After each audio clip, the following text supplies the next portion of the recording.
Hey everyone, thank you so much for joining us for the webinar today. We're going to give people a minute or two to join, and so we'll be getting started shortly.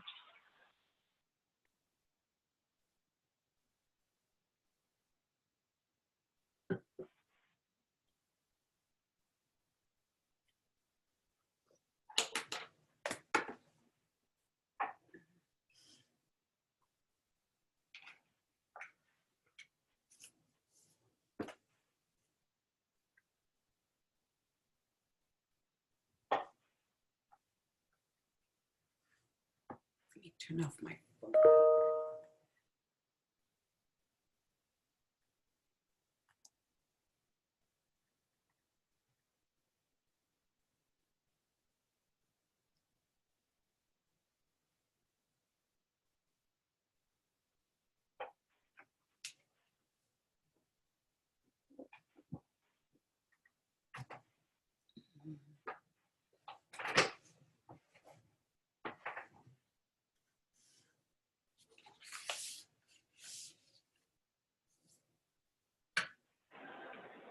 Hey, good morning everyone. Thank you so much for joining us for our webinar today on addressing identity theft in tribal communities. This webinar is brought to you by the National Center for Victims of Crime through the National Identity Theft Victim Assistance Network and in partnership with the Identity Theft Resource Center. The KnitBand project is funded by the Office for Victims of Crime.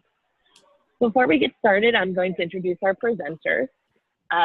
Dee received her AAS in Corrections and AA degree from Peninsula College in 1984. She started working for tribes in the mid-1980s as an Indian child welfare case manager, then was promoted to social service director for several tribes from 1988 to 1992. In 92, Dee finished her MS degree in agency administration and went to develop and manage many programs and agencies that serve children, youth, and families in Indian country. In 1998, as a survivor of domestic violence, stalking, dating violence, and sexual assault, she worked as a shelter manager, direct service manager, and community educator for a mainstream county domestic violence agency. Since 2002, she's been organizing and directing the Washington State Native American Coalition Against Domestic Violence and Sexual Assault, known as the WomenSpirit Coalition. The office is located in Olympia, Washington. Our second presenter, Cheryl, has been working in the field for over 35 years. Her life work began in 1975 as a survivor and advocate of domestic violence and sexual assault. Her work experience includes program management and administration, nonprofit grant and direct services administration, serving as the executive director of the Family Harmony Project. This program serves Navajo Nation tribal programs and members and other survivors and victims of domestic violence and sexual assault throughout the 8 counties of eastern New Mexico. Also being an advocate, a shelter manager, a DOJ peer reviewer, an educator and trainer, her life experience became her survivor foundation in understanding the dynamics of power and control, her compassion and empathy, and her commitment to ending violence against Native women and children, families within the tribal and urban communities. Cheryl has worked with various national, state, and tribal organizations to provide these services to tribal and non-tribal organizations throughout the United States. And she served as a co-chair and member of the first Federal Advisory Committee of the Title IX Violence Against Women Act of 2005. So thank you so much to Cheryl and Dee for taking the time to be with us today and share your expertise. And with that, I will turn the presentation over to both of you. Thank you. This is Dee. I'm going to talk a little bit about the origins of the Washington State Native American Coalition Against Domestic Violence and Sexual Assault, which is the tribal coalition in Washington State. Our primary funding is through the Department of Justice, Office on Violence Against Women, Tribal Coalition Program, and in recent years, we've added a few other grants, such as the National Identity Theft Network grant that we're talking about today. In the beginning, which was 2002, so that's some 17 years ago, we started doing outreach to the 29 tribes in Washington State to see if there was support in developing a tribal coalition. Back in 2002, the tribal programs, domestic violence and sexual assault, were struggling to maintain consistent funding, and they were each having their own challenges in developing service delivery for domestic violence, sexual assault, stalking, dating violence in their own communities. And what we offered to them was a safe place for them to converse about the challenges that they were encountering in their own tribal communities. Very little was talked openly about domestic violence and sexual assault, even in 2002. With that, we applied to Office on Violence Against Women for our first Tribal Coalition grant, which was awarded in 2006. So we had about 3 years of community building, grassroots meeting, and discussions about what the Tribal Coalition could look like and offer to the tribal community. So we had a good lengthy planning period going into applying for that Office on Violence Against Women grant.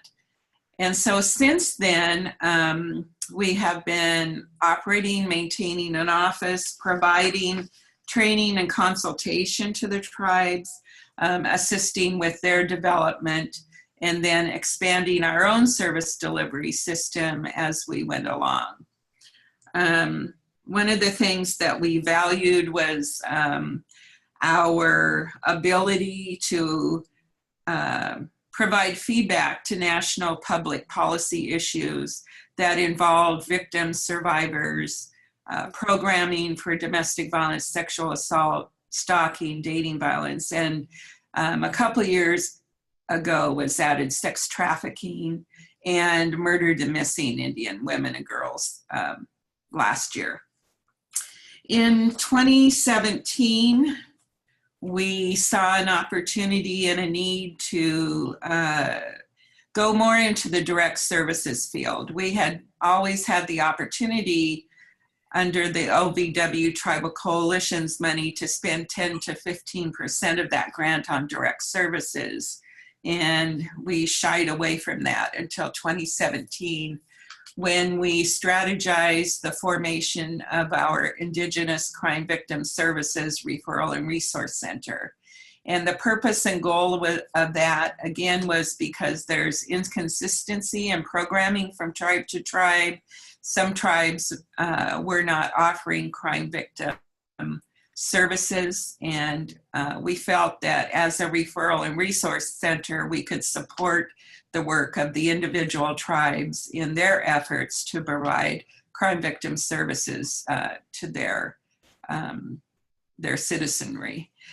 So that was in 2017, and last year in 2018, we got the NITBAN award and have been working diligently ever since to provide outreach and information to our 29 tribes in Washington State about the Identity Theft and Cybercrime program. Mm-hmm.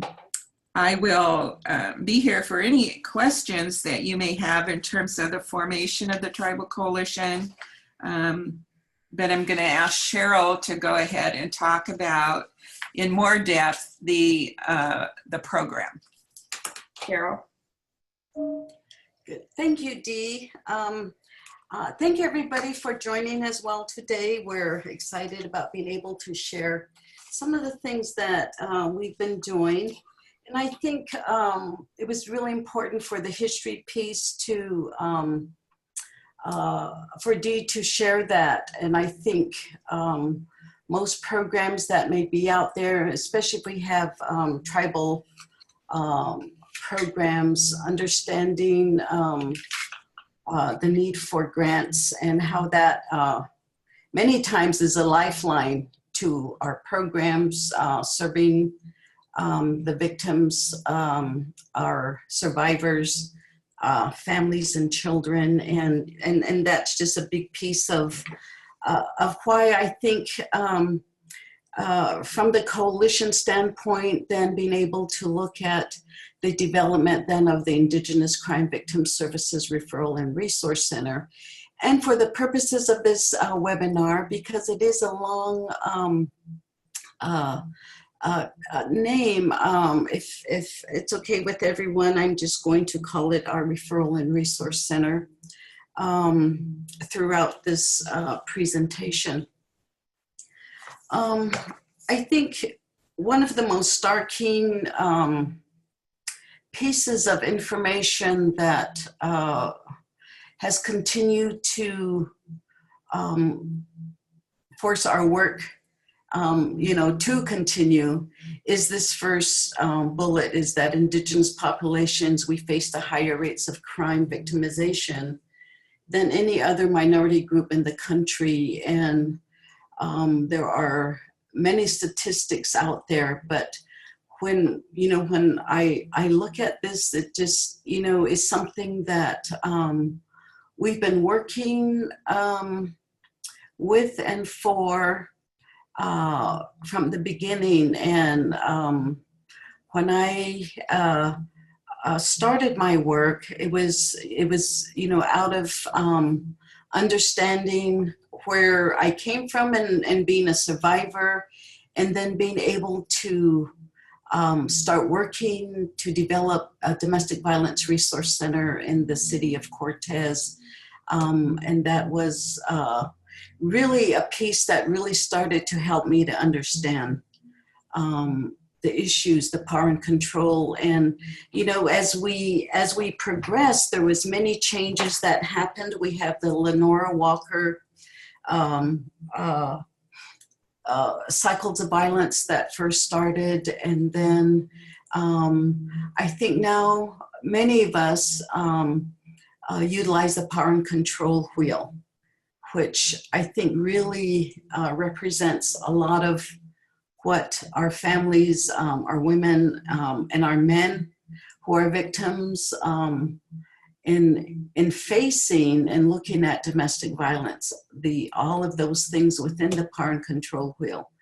So with a lot of this history, and that's what Dee was talking about in introducing, when that a lot of that work became my foundation of the work that I started in, which through the Navajo Nation, they had some funding through FIPSA that they put out there, and as a nonprofit organization. There was 3 of us, domestic violence programs. One was from Chinle Leanne Guy at that time. She was the executive director of Amado Chine Bagan, which is, the acronym is ADABI. And then Shiprock Center for Home and for Women and Children, Gloria Champion. And then myself, Family Harmony Project. We were located in Crown Point, New Mexico. The 3 of us got together and we wrote our grants together. And that was something that was so empowering. And so from that then, became and began my advocacy work. And it has brought me to meet and be with so many of our Indigenous people throughout the United States. The work that they do, and the grassroots initiative, that was the part that was really, really important. And the women of the communities, the mothers, the aunties, the grandmas, the sisters, the daughters, were the ones that at that time were the movers and shakers of the movement within our tribal communities. And that was so powerful to be a part of. So when we're in looking at these I think that it's so important, the importance of recognizing and addressing collateral crimes of victimization. And what I mean by that is that in the work as it progressed, at the beginning, the programs were separate. You had domestic violence programs, you had sexual assault programs, and very seldom did they even communicate. But as we started the work, there were things that started to come out. There was a lot of sexual assault that were part of the domestic violence victims would share about.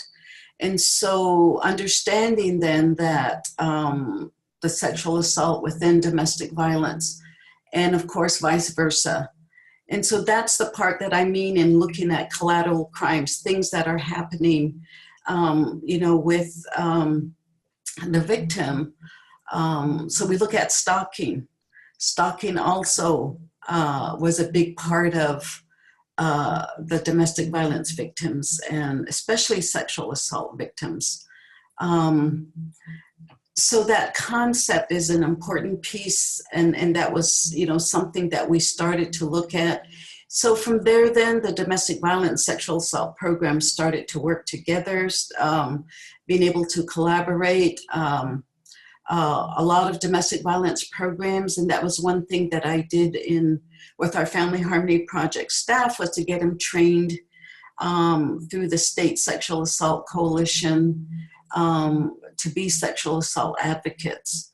And so, that just totally expanded and enhanced the delivery of services, and vice versa with domestic sexual assault programs. They also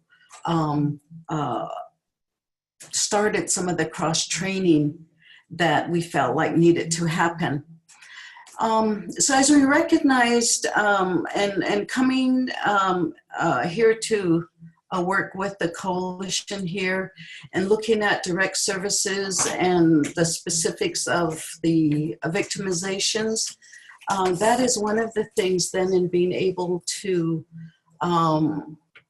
look at what pieces maybe we're missing, what other things are there, and that was what Dee shared about then, the concept then for applying for the identification identity theft grant. And through that, she was able to apply, and we call it NITVAN. And that's the National Identity Theft Victims Assistance Network. And so when our grant, and we were selected to be a part of this year's recipients, we were really excited. This was something that we're looking at because, when you're looking at your, the victimization pieces of the services that you provide, identity theft and cybercrime victimization, are in many ways are kind of new concepts, but at the same time, they've been happening just like domestic violence and sexual assault were happening, for a long time. But it's just developing now and bringing about the awareness and into our communities, and it's, this grant is something that is going to allow us to do that. Okay, when we're looking, when we're talking about applying for this grant, and then understanding and coming to this piece now for a need for a response.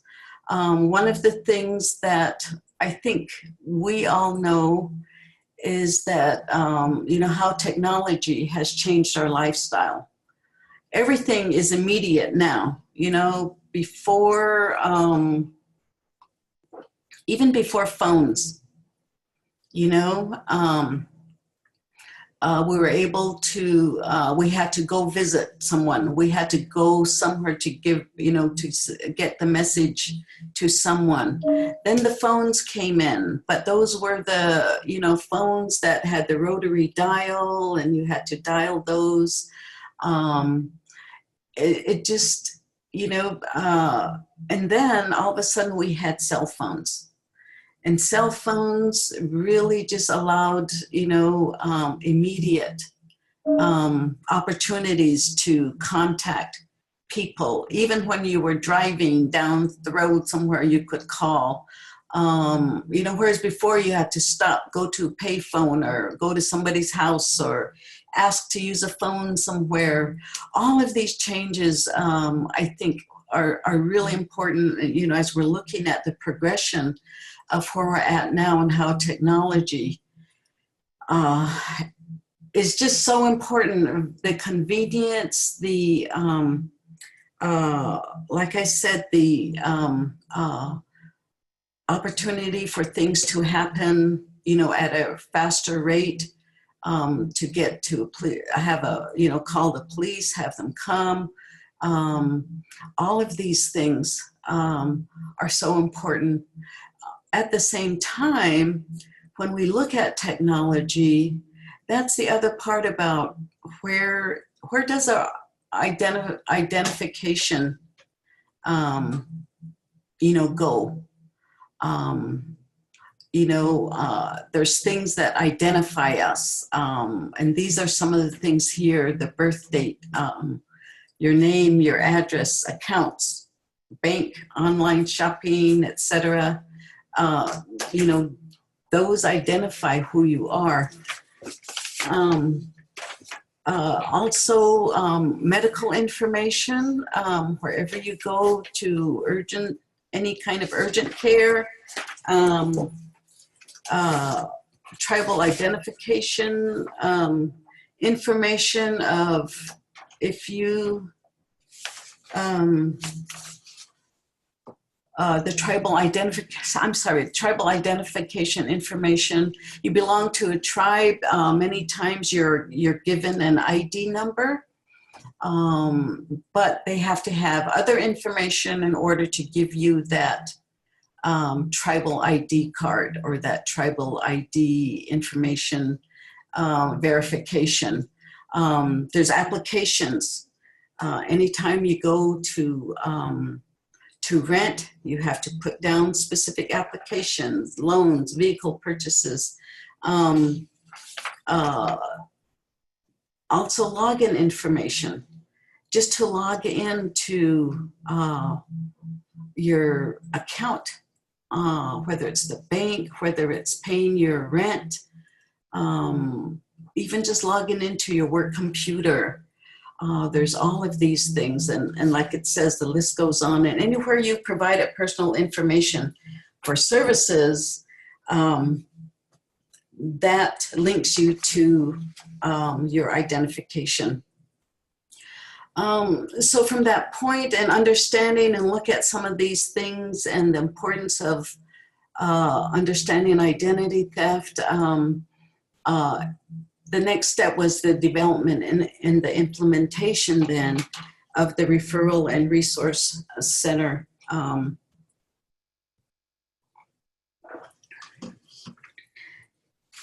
So as we're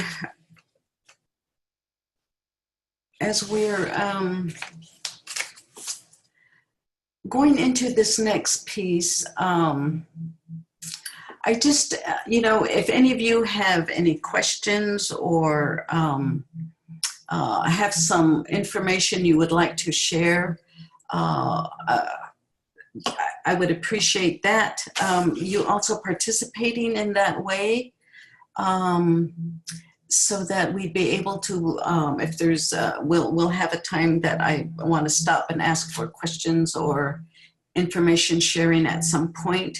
But please feel free to do that and be a part of our webinar today. So, Cheryl, if I could just add something. After the grant was written and we sort of thought about what our strategy would be in moving forward, there becomes a program development piece that has to happen.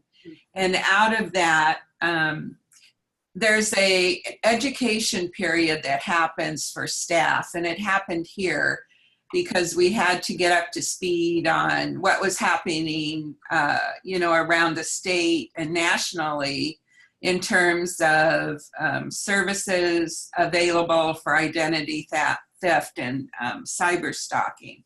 So that's part of the part is educating ourselves in terms of looking at program development moving forward. So when we first got the NITVAN grant, there was a certain amount of time that we had to bring ourselves up to speed. And then, we were asked to develop policy and procedures around how we might develop our services moving forward. And then we had the challenges of working within tribal communities and working with tribal communities, which are sovereign governments. So I think it's interesting, I think, for people to understand that in Washington State, there are 29 sovereign governments that we have to work with, or that we have the honor and the opportunity to work with, and no two are alike. So it adds a different level of challenges when you're thinking about developing a program or a service that's meant to not supplant tribal programs, but to support and enhance what tribes already have in place. So once you understand that strategy going in, that you're not there to replace anybody, that you're there to be a support to them and for them, then you can move on to the next state, which is the development of forms and referral processes and identifying which services are going to be most helpful to that tribal community.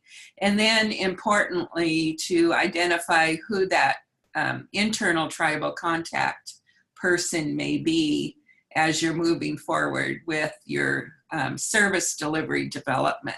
So I just wanted to insert that portion in on behalf of the coalition, because that was part of our responsibility moving forward in developing an identity theft and cybercrime program, which we'd never tackled before. So with that came many challenges, and we're still working through those challenges in this first year.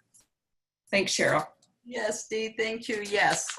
And that, in going through that piece, I think, that is one of the biggest challenges that we have in the outreach, the building the awareness, contacting the different tribal departments, trying to find out who is the best contact person. That in itself, and I think many of you do understand that as you're working with maybe other service providers, or even looking at, the victimization pieces in your community of how it is that you're going to collaborate and coordinate with all of these different departments. And that brings us right into this piece of where, when you look at that, and as part of your intake and as an assessment for domestic violence or sexual assault, for food stamps, for, assistance, those are all these different things that it's important to include inquiries for identity theft and cybercrime. There's a lot of things when we're looking at cybercrime. There's the cyber stalking. And I think many of us are familiar with cyberbullying and how that has such a great impact on different individuals, and especially our young people within our communities, where many times, they have taken their own life because of that bullying and trying to, the impact that that has. So when we're looking at cybercrime, there's a lot of the sex texting, there's revenge porn. I was just talking with my friend Marlon over at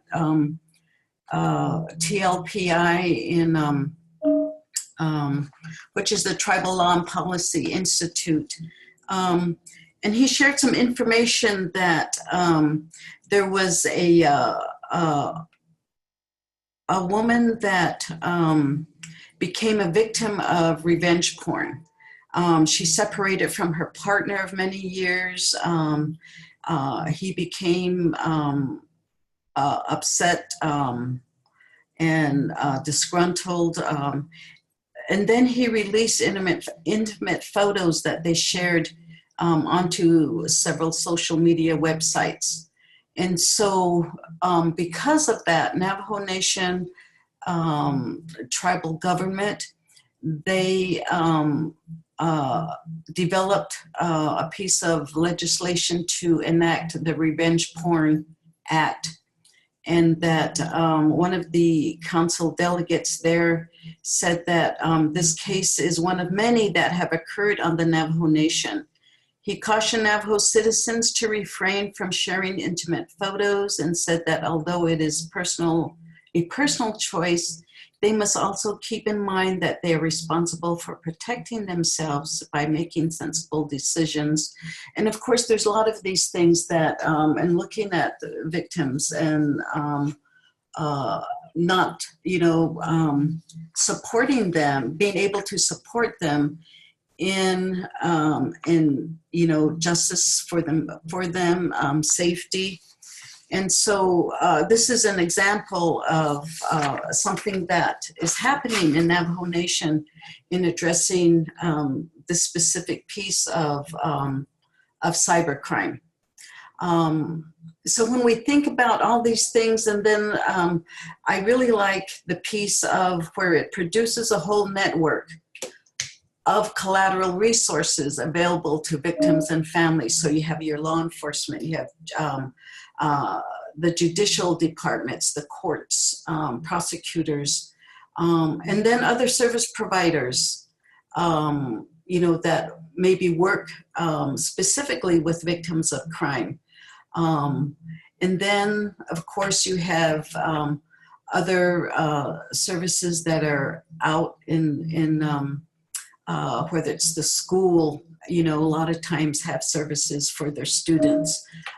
You have the hospitals, you have medical departments. All of these should be a part of developing and building that collateral resource to enhance the safety of these survivors and survivors, including members of surviving members of a victim of crime.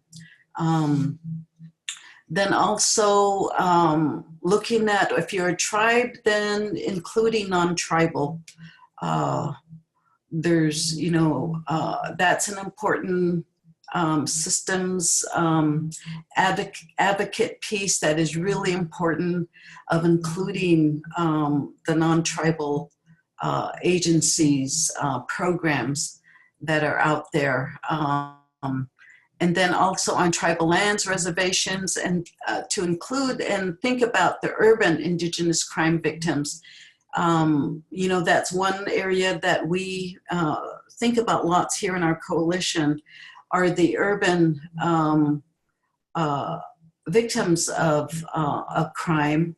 Once many of the tribal members move off the reservation, they also move away from the services that they have available to them. So once they get into the city, the urban area, then many times that just, can put them at higher risk of that statistic of, being a victim of violence. So as you think about these things, if anybody has any, are there any questions or remarks?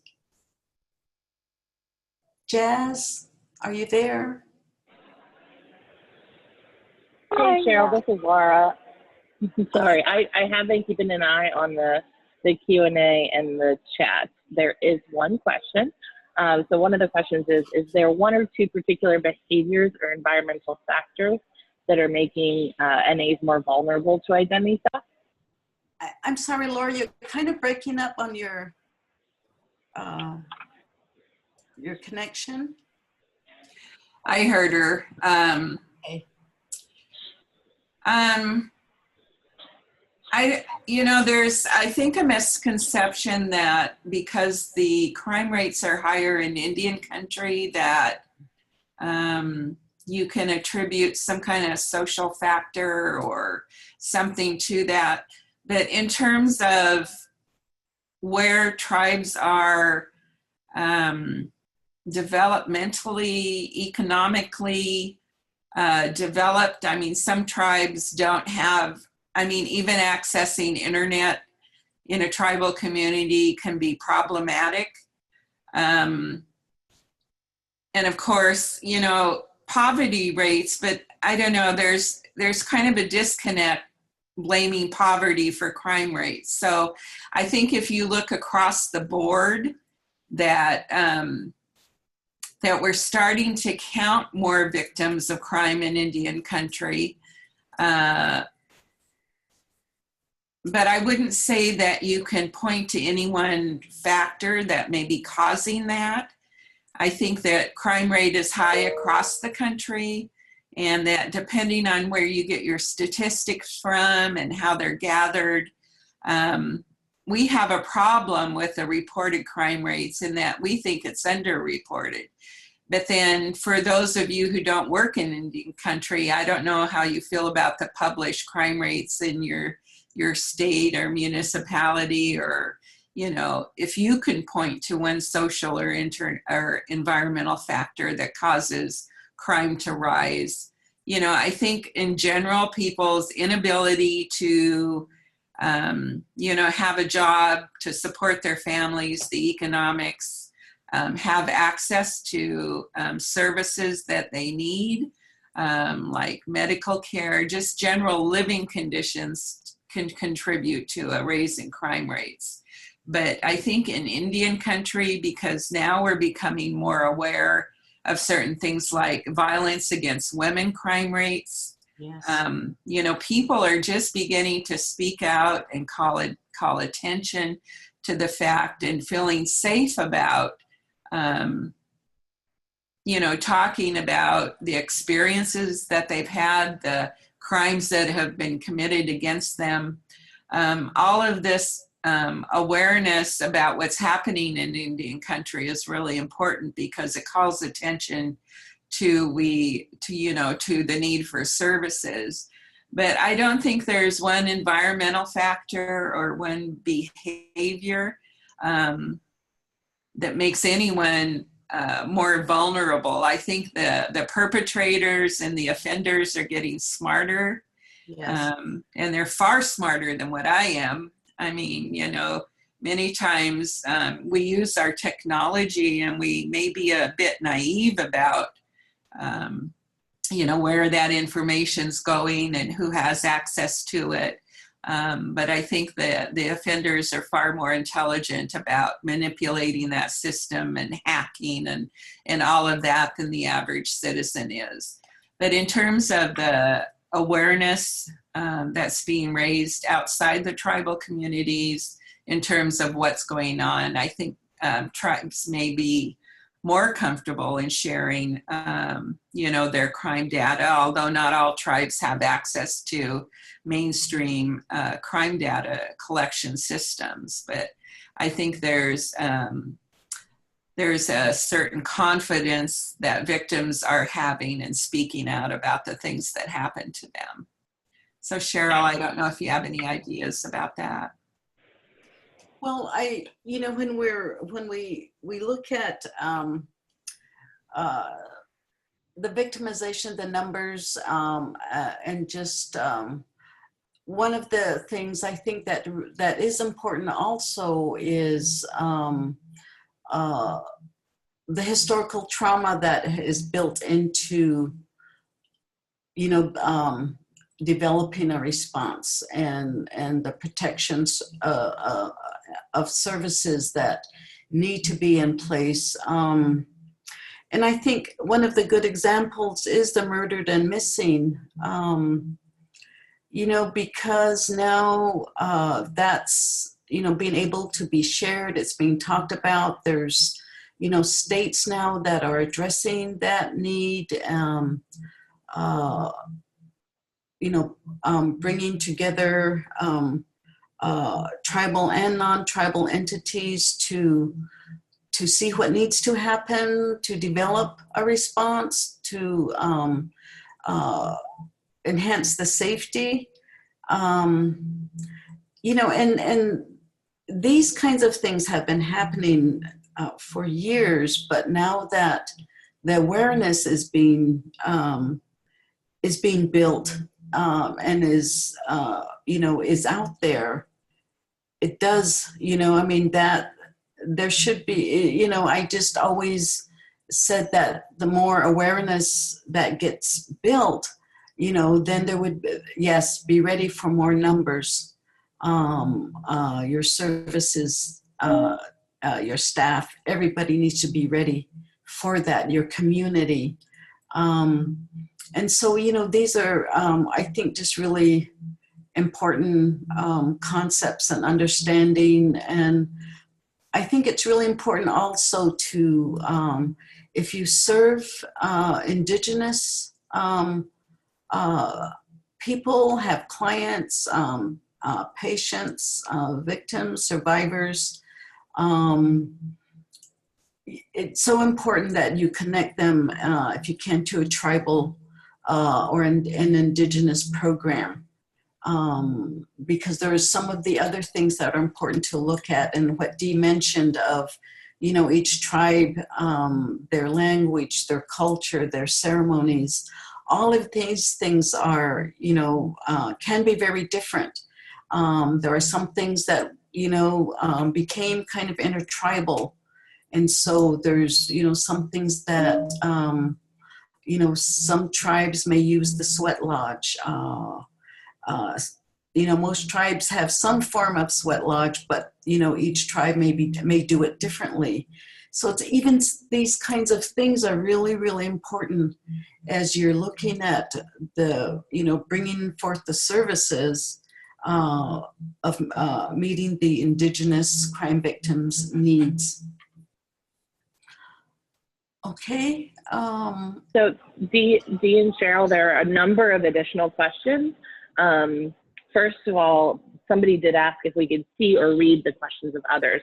So I'm going to post them in the chat box so that everybody can see them. And then I'm going to go to the next question that was asked. So that was, what resources do you recommend service providers, advocates, and professionals working with Native American communities to utilize? Just exactly what I said was to, and I think it's really important to really look and find a tribal program, Indigenous program, and in hire, you know, an Indigenous person as your staff. I think that is so important.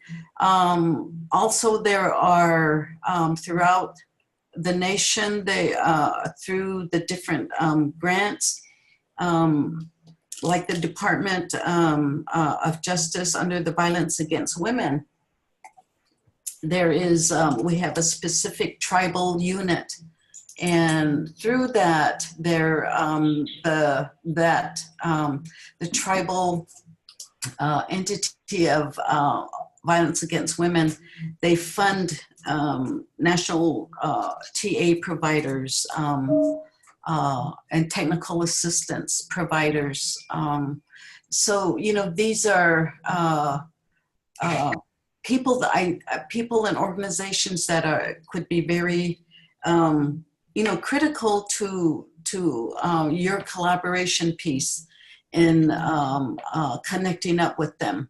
So there are, you know, there's many throughout the United States. So I'm trying to think of, I know the part of the domestic violence Office on Violence Against Women. There's the one organization that I spoke about earlier was the Tribal Law and Policy Institute out of Los Angeles. You know, they're funded to do specific areas of work, and a lot of it is tribal policy, tribal codes. So being able to, you know, Google. I'm so excited about Googling, you know, you can Google and, you know, ask for maybe Native service providers, national tribal providers, each coalition. I think it's really important that if you you know, would look to see if your state has a Native coalition. We are, you know, the provider and possess expertise in the work that we do, you know, with our tribal communities and understanding culture and a lot of those different things. So they're also, we as a coalition, we are very a big resource to all of you as well.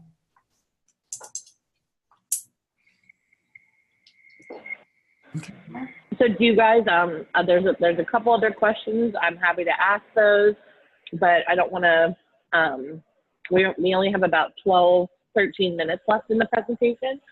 Okay. Up to you if you want to save them for the end, or what would you prefer? Well, let me just go through this. This may help, you know, provide some more information, or also bring about maybe additional questions. But as we're looking at what we were just talking about, this response also assists in the recognition of the lack of awareness. You know, what is it that we need to be doing? Why don't they know this? Why is that information not there? When we look at identity theft, and one of the most vulnerable populations under identity theft is our elders. And, you know, and that's gonna, you know, is a specific outreach piece that we're still developing, but that's important. Looking at cyber victimization, the crime there, and what is it? You know, and that in itself, all of these, I think, in itself could be, you know, a good 2 to 3 day training. I think that's things, and as we're looking at training needs, who, when, where, the collaboration and coordinating response. I think this is the crux of, I think, of this work, advocacy. It's the collaboration, coordinating response. And you need to look at who needs to be involved, who's in your community, what service provider. I mean, you know, and even being able to have community members be a part of that discussion and be a part of that response. You have elder programs. And then talking about both the tribal, non-tribal again. And then also, I'm sorry, there's a typo there. It's not assessed. It's supposed to be what resources are being accessed. That word is accessed, and what are not. I know that in many states, the state crime victim compensation program is one that is underutilized. And so, you know, that's something that we try to do bring about that information, help them look at the eligibility of what services, being able to get those forms, help them fill it out, help them file it. You know, these are some of the things I think that are really important that we're including in our referral and resource program. One of the things I wanted to end with is the story of Phoenix. She's a sex trafficking survivor. She's a tribal member from one of the Eastern tribes. She fled from Minneapolis. And this was due to her perpetrator and his gang finding her at 2 shelters. So then, you know, the possibility of how did they do that, whether it was technology tracking, her cell phone. I mean, you know, there's all these things that are out there. But because of that, she really didn't feel safe. And there's the shelters, you know, she could not stay there any longer because of her putting others at risk. But she did come to Washington. There was a tribal domestic violence shelter that took her in. And she went through this whole process. She changed her name, identity, even the color of her hair, her address through the, and each state does have, I'm pretty sure each state, you know, I don't know for sure, but I know that we do, and that other states have mentioned that they do, which is the address confidentiality program, where victims, you know, information, you turn it in there, all of her mail, you know, will go through that program, and then she will get her mail. You know, that's part of the identity protection. So the end result, you know, she said that she still, regardless of everything that happened, that she would never feel safe. I think that's a bottom line for many identity theft victims, is that, you know, when your identity is taken, you know, it's out there somewhere. Somebody has all of that information. And it's almost like, you know, what more can you do? What can you do to, you know, take all of that back? And this is exactly how she felt. You know, she could not even contact her family back on her tribal reservation, her friends. And this last piece I think is really important. Her tribal identity connection also is gone. She can't even, you know, call her tribe for whether it's assistance, for services, for, because of that connection. Some of the gang members were, you know, are members of her tribal community. And so, and I think, you know, to me, and this is what she said, I feel lost. I'm nobody. I don't have an identity anymore. And, you know, and to me, this is the ultimate of identity theft. And so as you think about your services, you know, who you're serving, all of these things, I think, you know, there's these pieces that are really, really important, and to try to help them, you know, to bring themselves back to themselves. That's a very traditional and spiritual concept. But I think it's really important for all of us to be able to understand that and what that means through the collaboration, coordination of all of us working together. Okay, thank you. So whatever time we have left, I don't know. Laura? We have about 5 minutes, and I'm happy to stick around so that we get to everybody's questions. So let me see what the next question is. Are there any special considerations that need to be taken when interacting and assisting Native American victims of identity theft as a second crime to domestic violence?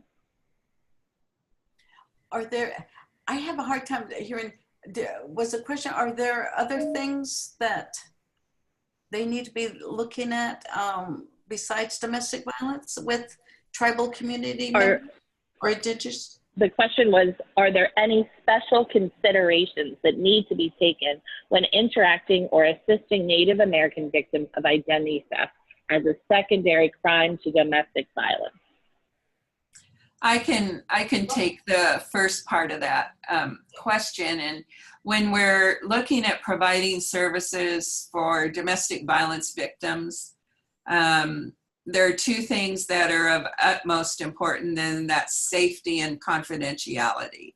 Mm-hmm. So in anything we provide in any kind of advocacy and support, we have to make sure that the safety is considered. And there's something called a safety plan, which advocates can walk through with any kind of victims of crime. And that's individualized to that particular victim and circumstances. And then the other one is protecting the confidentiality of, like Cheryl mentioned, the address and contact information, phone numbers, emails, that sort of thing. So safety and confidentiality. Right. Well, you know, one of the things too, I think that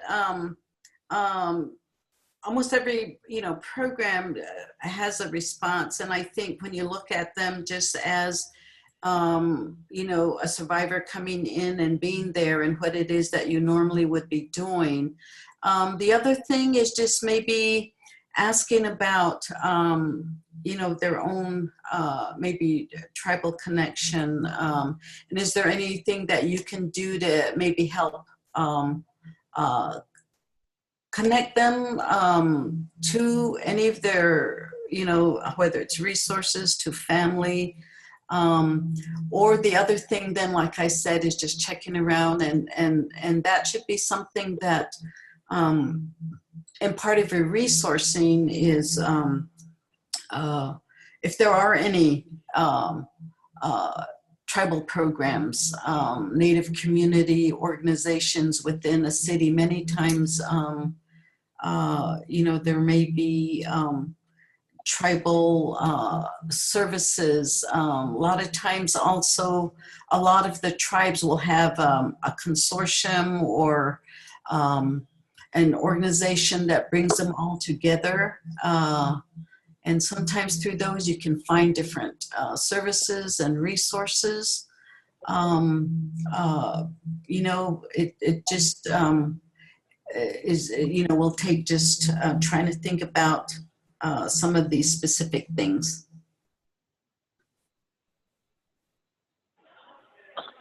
Great. So next question is, you know, well, it's kind of, there's a couple of questions from one person, so I'm going to try to combine them. So she asked, are there particular behaviors like a lack of computer knowledge that may lead to identity theft, or is it more of somebody doing stuff in person? And so it's kind of getting to who are the perpetrators. You know, is it somebody they know? Are they doing it online through computers? Or is it somebody they're in a relationship with or know well? Well, I think, you know, that's a big part of the work that we're doing now, which is that awareness building. I think just like anybody else, when we're looking at identity theft, you know, when I thought about what information is out there, you know, somebody called me one time, and I hadn't seen them for years, and they were like, "Oh, it's so good." And I said, "How did you get my phone number, or how did you find me?" You know, and that person just told me, "I Googled you." You know, and so I didn't understand what that meant. So when I did that, and I was so surprised that all that information of who I am, where I work. So, you know, it's part of, just like on a national basis, everybody really starting to understand about identity theft. I think that, you know, businesses also are starting to develop their own cybersecurities. A lot of them have those in place. You know, when they hire, they go through all this different security information, once you get your maybe employee ID, that allows you access to certain things, and and so it's an awareness, I think, that is coming out, just like domestic violence for a long time. So I think there's understanding about identity theft and the cyber technology pieces is what we're working on and trying to develop to bring that knowledge and awareness to our tribes. And I think that we're bombarded every day with somebody trying to get some kind of information, or I can say personally for myself, I think I'm fairly technology savvy. But recently going around our state have been social security scams. Yes. Saying that our social security cards have been canceled or something wrong with them. And that's one that's fairly prevalent right now. And I actually had a relative of mine bring someone into my home who later it turned out she was prolific at stealing social security cards and other identifying information from people. So I think if you are elderly, you're more vulnerable. If you're fairly unguarded with your information, you're vulnerable. But I think just because, like Cheryl said, our information, our emails, our phone numbers are such public, out in the public, that it's easy for anybody who has a negative intent to be able to try and scam us. So I think we're all vulnerable. Yes. So the next question is, what progress has your coalition made in education and awareness of identity theft as a co-occurring crime in Indian country? And Dee partially answered in the chat that you're doing training as requested and have plans to educate tribal counselors in the near future. Anything you guys want to add to that one? Well, I think that's foremost, is really reaching out to our communities. We've got, different departments that we're reaching out to, our elder programs. We have, trying to meet with, schedule meetings with the tribal councils to give them information. And then, through that process, we're hoping that the connections of the different departments within that tribe, will be made, to us. And one of the things is through our website, of course, is a means of sharing information and updating and providing, there's on our website a short survey that can be taken. Having an individual, ask about identity theft in their community. Do they know if anybody has been, do they know if their tribal codes address that? And if so, which ones, or, so, it's been a long process, but we're getting there, and we're excited. And we are too. We're excited to see what you guys will do. Let's see, I think we have two more. If you guys don't mind staying, we are a little bit past the hour. Okay, fine. At what point would, sorry, go ahead. At what point would federal investigators get involved? Is there a point where you would reach out to them?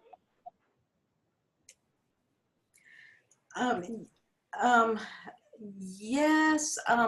When I talked to one of our tribal prosecutors, he was saying that identity theft is is a very hard crime to prosecute.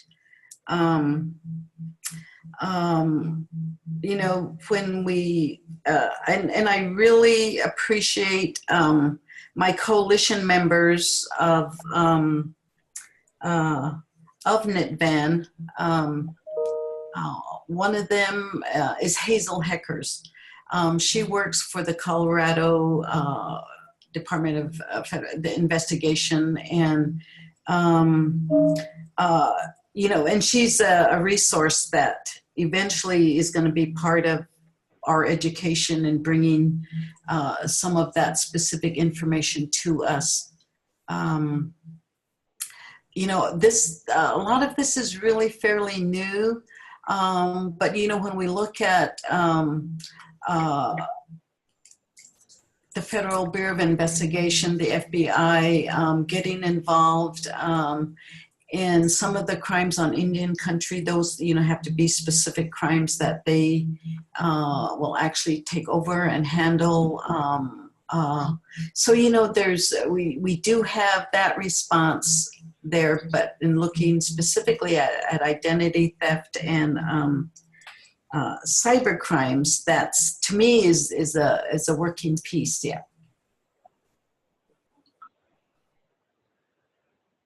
All righty. And then the last question is, are you networking with other coalitions to see if they're experiencing the same or have resources to share? Well, as I mentioned, this new organization that we're a coalition member of, which is the NITVAN, there are, I think, 10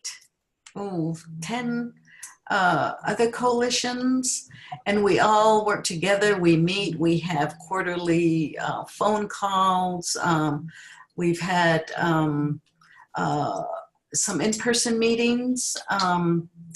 And so, you know, that has been, I think, an important piece, like I said, this collaborating and coordinating, because that brings the information, the awareness, the ways, you know, types and methods that people are using, what has worked, what hasn't worked. This is what we're doing now.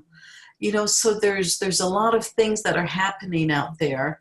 And one of the things that we're going to be working on, hopefully sometime with the next year, is developing a phone system that will be specifically dedicated to for victims of crime, or for information, but would have, okay, today. Okay, what's that? Crosstalk.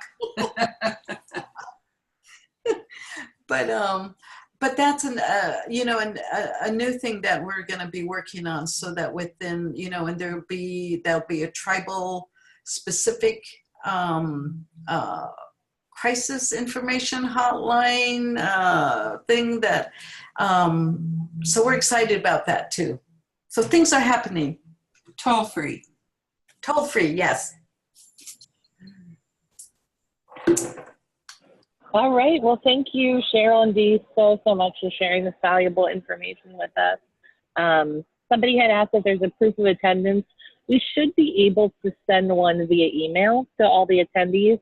If for some reason you don't receive it within the next couple days, I'm going to type my email address in the chat box. Feel free to send me an email if you need a certificate and do not receive it within, I would say, give us a week or so if we need it. My email is lcook@victimsofcrime.org.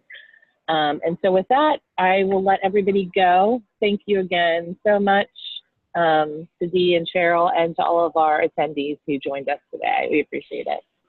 Thank you. Bye-bye. Bye.